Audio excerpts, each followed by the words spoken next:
Hello everybody. Today we're going to talk about fasting. And fasting is the game changer. It is a game changer as far as weight loss goes and metabolic health. But you may well ask, won't I be hungry all the time? How often can I eat? Will I be able to focus at work? Will I be able to exercise? Why should I bother fasting? Hopefully by the end of this video we'll be able to answer all these questions. So the idea is that we decrease our insulin for as long as possible. So what we eat counts for about 1/3 of this, but when we eat, that is to say fasting, counts for about 2/3 of this. Here you can see the insulin levels.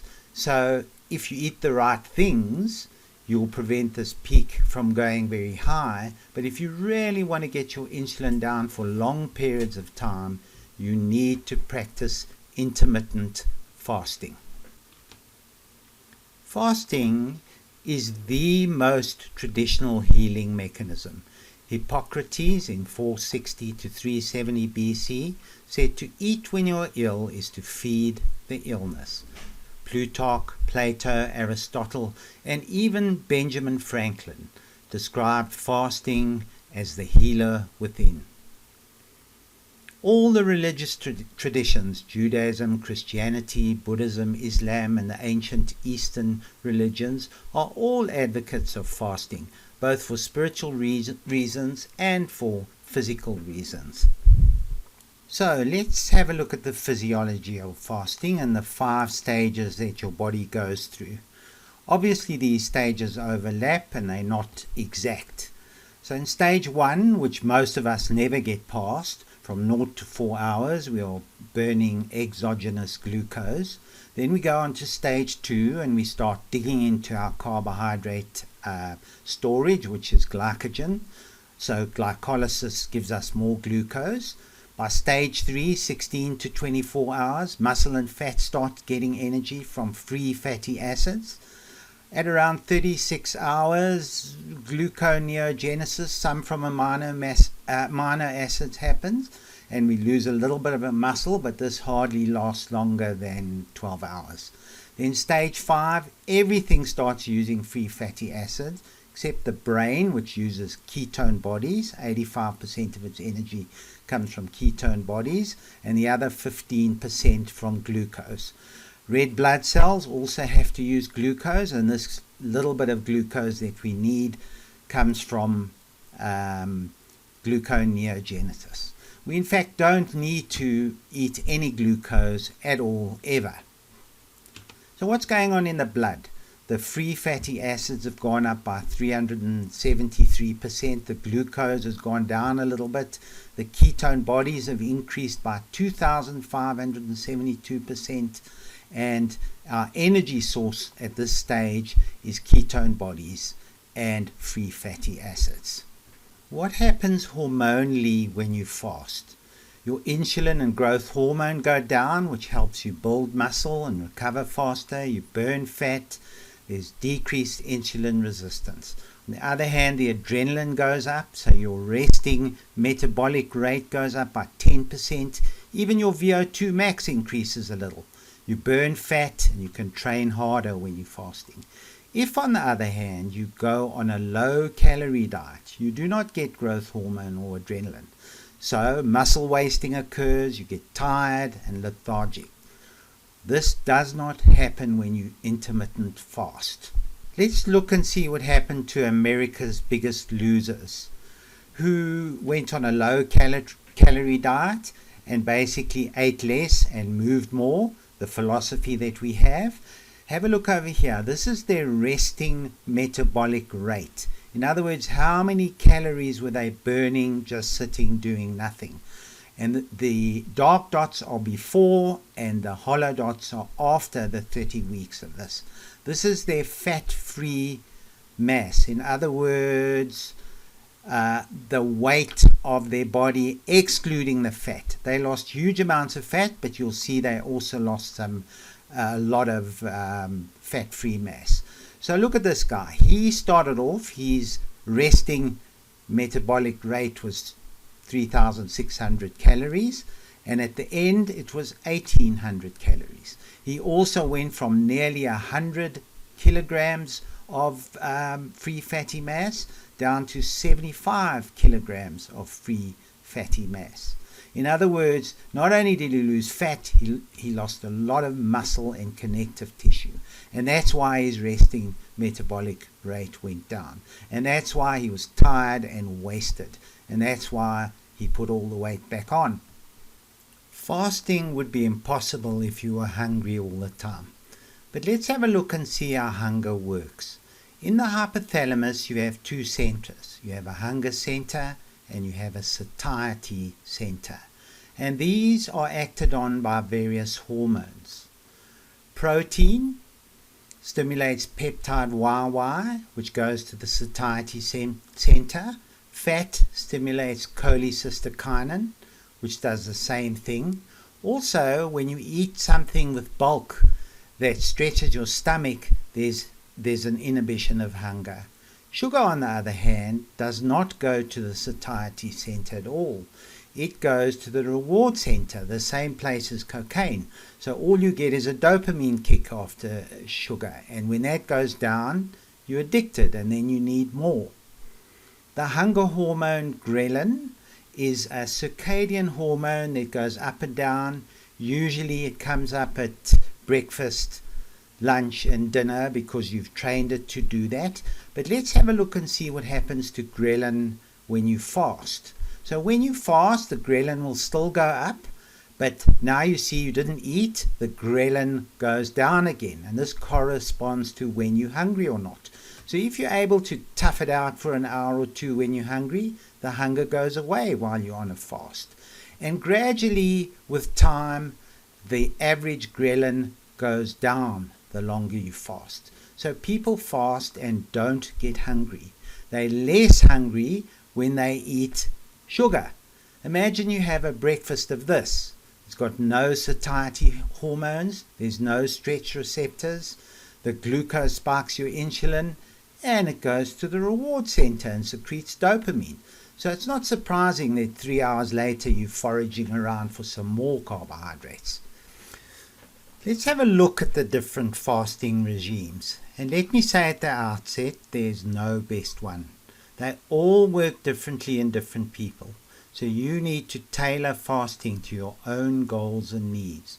Generally, we use shorter fasts for weight loss and longer fasts for diabetes, fatty liver, and metabolic problems. The shorter fasts are less than 24 hours, the extended fasts 24 to 72 hours, and prolonged fasts are 3 days to a month and longer. They all have one common goal, and that is to drive insulin down. So, the easiest fast is a 12-hour fast where you have 3 meals a day and no snacking, and you fast throughout the night, and many of us don't even achieve that. The next one is 16-8, which means you fast for 16 hours and you eat your 2 meals within an 8-hour window. The next one is a 24-hour fast where you eat in a period of 1 to 2 hours. We call that OMAD, 1 meal a day. And then you go on to the extended fast, 36 to 42 hours and even up to 72 hours. I wouldn't recommend that you start with these fasts. Rather, work up to them, build up your fat burning enzymes, and fasts get easier and easier as you practice them. Let's have a look at a fasting protocol to reverse diabetes. But before we look at it, let's remember that diabetes is the leading cause for amputation, the leading cause for heart attacks and strokes, leading cause for renal failure and blindness, and is the cause of Alzheimer's disease. Let's have a look at Dr. Jason Fung's diabetic reversal protocol. First of all, you'll have to work up to this before you do it. But the first step is a 5-day water fast where you stop injecting your insulin, you monitor your blood glucose, and you get your glucose stable. Then you go on 2 36 hours and 1 24-hour fast per week for the next 6 months. And on the days that you eat, you do a 16-8 and you do a keto diet, which is less than 20 grams of carbs. You continue this for 6 months. This is generally what happens. After 4 to 6 weeks, you're off all your diabetic medication, metformin and the like. After a further couple of months, you're off all your antihypertensives. Many of his patients are on 3 antihypertensives before they go on this protocol. And the goal is to get your HbA1c to normal, your fasting insulin to normal, your C-peptide to normal, and to be normotensive. And in fact, at the end of the protocol, by all measurements, you no longer have diabetes mellitus type 2.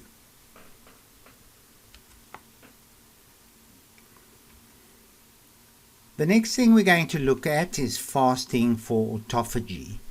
Autophagy is a process that this Japanese researcher won the Nobel Prize for in 2016, and literally it means eat oneself. Autophagy is the body's way of cleaning out damaged cells in order to regenerate newer, healthier cells. It usually starts in most people at about 24 hours, increases by 300% at 36 hours, and plateaus at about 72 hours. In a well-fat adapted person, it may start after 12 hours.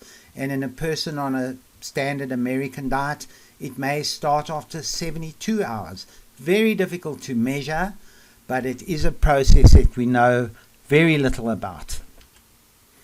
What is becoming clear is that there are benefits in virtually every illness known to man.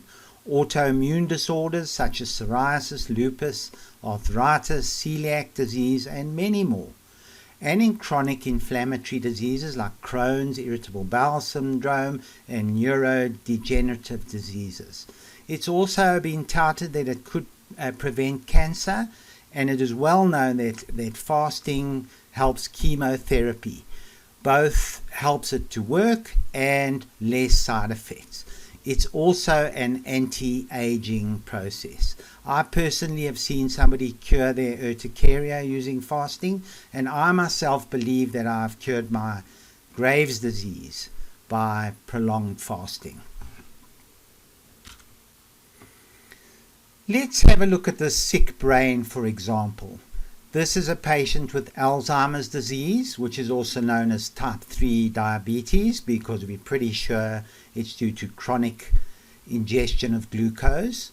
And what we have here are plaques of neurofibrillary tangles, which is caused by the fact that this patient has eaten 3, 4, 6 meals a day for 30 years, and there's been no time for autophagy.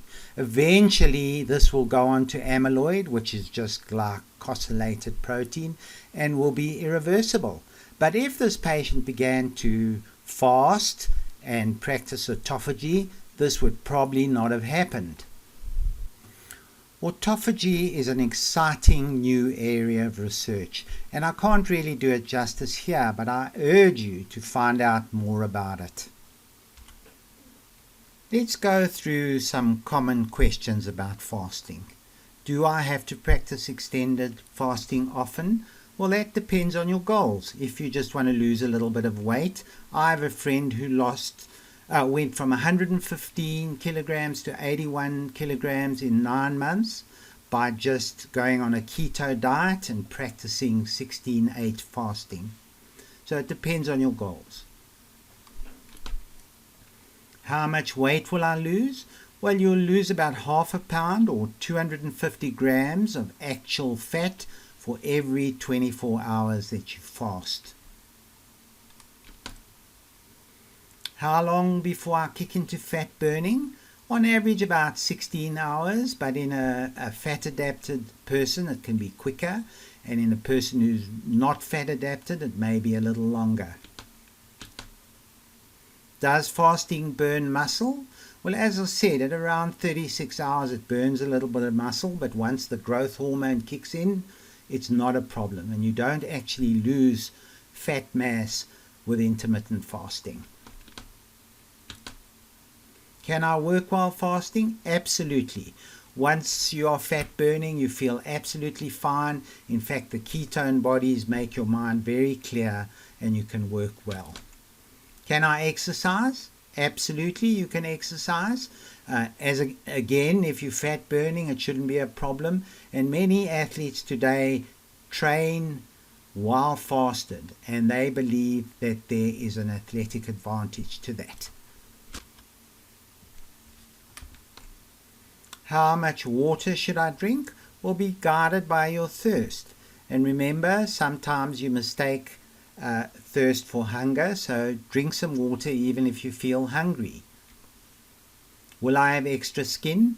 No, because of autophagy, you won't have extra skin. If you go on a low-calorie diet, eat less, move more, you will have extra skin. Can I drink alcohol? It's not really recommended, but if you have an occasional drink in your eating window, it probably should be okay. Just stick to low sugar, low carbohydrate drinks. Can I have sugar or stevia? No, that stimulates the insulin, both of them, and will kick you out of autophagy if you want to fast for that. Can I take vitamins or supplements? It's not a good idea, especially if you're fasting for autophagy, because it kicks you out of autophagy and actually doesn't do much benefit. Most vitamins need fat to be absorbed anyway, and you're on a fast. How long do I need to achieve autophagy? As I said, around about 16 hours, but this may be longer or shorter, depending on how fat adapted you are.